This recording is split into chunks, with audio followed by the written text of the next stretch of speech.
Assalamualaikum warahmatullahi wabarakatuh. Pada pagi hari ini saya Dr. Loriana Ulfa SPTHTKL dari RSUD Arifin Ahmad FK Unri akan menyampaikan bagaimana pemeriksaan rinoskopi anterior, rinoskopi posterior, pemasangan tampon anterior, pemasangan tampon posterior, ekstraksi benda asing di hidung, dan pemeriksaan transiluminasi sinus hidung. Untuk pemeriksaan rinoskopi anterior, kita menggunakan headlamp atau lampu kepala, kemudian spekulum. Pada pemeriksaan rinoskopi posterior, penambahan alat yaitu kaca rinoskopi, kemudian tong spatel. Untuk pemasangan tampon anterior, kita menggunakan alat headlamp atau lampu kepala, kemudian kasa tampon, baik itu vasenol maupun tampon yang tidak mengandung vasenol, kemudian spekulum, kemudian pinset bayonet. Dan untuk evaluasi bisa kita menggunakan tong spatel, evaluasi di daerah mulut. Kemudian untuk pemasangan tampon posterior kita menggunakan headlamp atau lampu kepala, kemudian tampon posterior yang telah dibuat sedemikian rupa, kemudian tong spatel dan spekulum. Dan untuk pengambilan benda asing hidung juga kita menggunakan lampu kepala, spekulum, kemudian alat ekstraktor korpal hidung. Untuk pemeriksaan transiluminasi sinus paranasal, sebaiknya kita menggunakan ruang gelap dan menggunakan sumber cahaya seperti lampu. Selanjutnya untuk melakukan pemeriksaan rinoskopi anterior, seperti yang sudah saya jelaskan tadi, kita menggunakan lampu kepala seperti ini. Lampu kepala dapat dikendorkan terlebih dahulu sesuai ukuran, kemudian dimasukkan, lalu dikecilkan. Dan sorotan lampu disesuaikan dengan objek yang akan kita periksa. Kemudian kita melakukan pemeriksaan rinoskopi anterior. Untuk pemeriksaan semua bidang THT kita menggunakan lampu kepala atau headlamp. Penggunaan lampu kepala agar pas di kepala terlebih dahulu dikendurkan, kemudian dipasang pada kepala lalu disempitkan sesuai dengan ukuran. Lampu difokuskan, kemudian dihidupkan. Untuk pemeriksaan rinoskopi anterior kita menggunakan spekulum. Kemudian penggunaan spekulum ini adalah seperti ini. Ibu jari berada di tengah spekulum, kemudian jari telunjuk nantinya akan bertumpu pada dorsum nasi. Lalu tangan pemeriksa sebelah kanan lebih baik memegang pada bagian belakang kepala pasien agar pasien tidak bergerak. Kemudian posisi memasukkan dalam keadaan spekulum tertutup, lalu dimasukkan pelan-pelan. Seperti ini, kemudian spekulum dibuka. Jadi setelah masuk ke dalam, baru spekulum dibuka. Posisi seperti ini, maka kita akan dapat melihat dan menilai kafum nasi secara keseluruhan.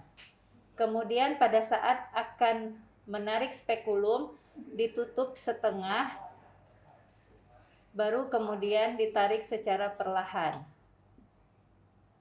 Jangan ditutup semuanya karena ditakutkan akan menjepit bulu hidung. Ini penting untuk diketahui saat pemeriksaan. Begitu juga untuk kafum nasi bagian sebelahnya. Untuk pemeriksaan rinoskopi posterior, kita menggunakan kaca rinoskopi dan tong spatel, serta lampu kepala. Untuk kaca rinoskopi, sebelum digunakan, sebaiknya dipanaskan dengan api bunsen. Kemudian baru kita masukkan. Tujuannya agar tidak terjadi pengembunan di dalam rongga mulut. Tong spatel kita pegang dengan tangan kiri, dimasukkan untuk menekan lidah pasien, lalu tangan kanan memegang kaca rinoskopi, dimasukkan hingga ke area belakang mulut. Nah, di sini kita akan dapat menilai nasofaring, koana, adenoid, tuba, orifisium tuba, dan konka superior jika terlihat. Untuk melakukan ekstraksi benda asing kafum nasi, itu biasanya terjadi pada anak-anak.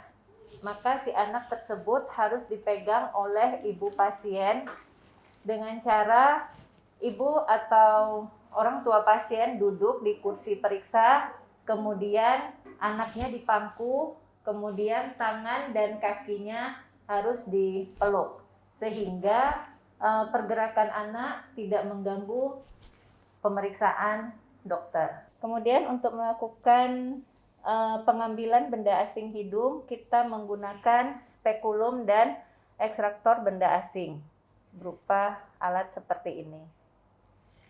Ya, spekulum dipegang seperti yang saya jelaskan tadi. Kita masukkan ke dalam lubang hidung, seandainya benda asing ada di sebelah kanan. Kemudian kita buka.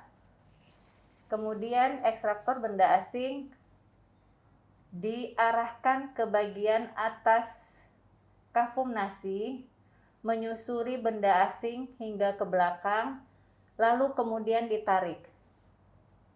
Ya, jadi seperti itu ya. Alat masuk dari atas menyusuri bagian atas kafum nasi hingga ke belakang benda asing, kemudian didorong ke depan. Ya. Setelah keluar, maka spekulum dikeluarkan dengan cara menutup setengah, kemudian dikeluarkan. Kemudian untuk melakukan pemasangan tampon anterior yang kita butuhkan adalah spekulum, pinset bayonet, bentuknya seperti ini, kemudian tampon anterior. Bahan tampon anterior bisa terbuat dari kasa, baik diolesin vasenol ataupun tidak. Kemudian dijepit seperti ini, lalu lubang hidung dibuka dengan rinoskop dengan spekulum hidung, lalu dimasukkan mulai dari bagian atas, lalu disusun sampai ke bawah sambil ditekan.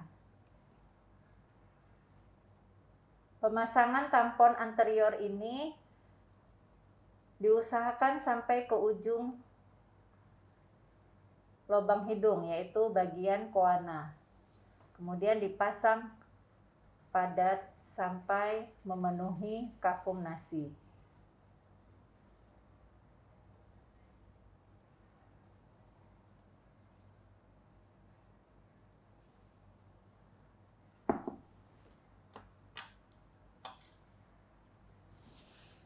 Untuk pemasangan tampon posterior, selain menggunakan kateter Foley, kita juga bisa menggunakan NGT.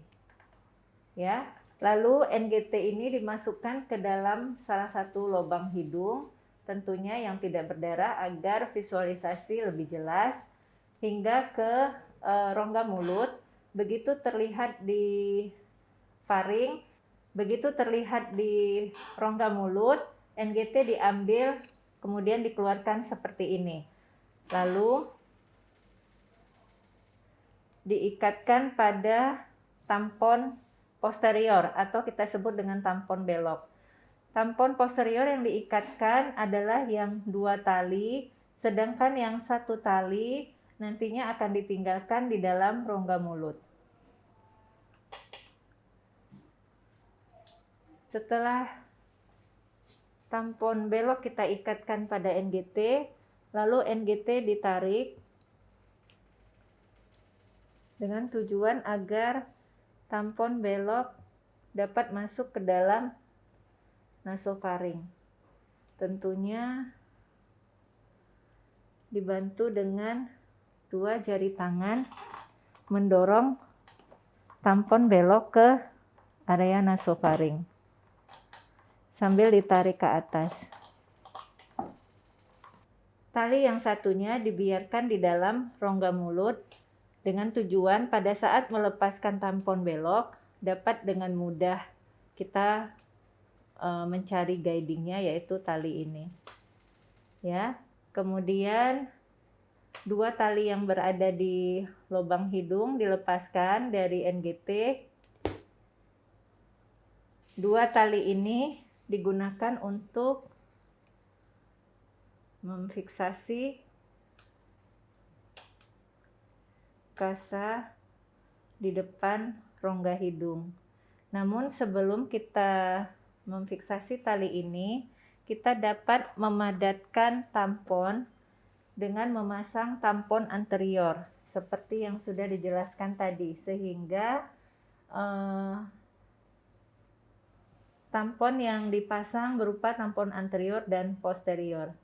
Pada kafum nasi yang mengalami epistaksis posterior, selain tampon posterior dapat juga kita memasang tampon anterior agar perdarahan lebih mudah berhenti, seperti pemasangan tampon anterior yang sudah dijelaskan terlebih dahulu. Prinsipnya adalah untuk menghentikan perdarahan. Jadi kita harus memasang tampon dengan sepadat-padatnya. Setelah selesai, spekulum dilepas dan bagian depan ditutup dengan kasa, yang mana kasa tersebut difiksasi oleh 2 tali berikut.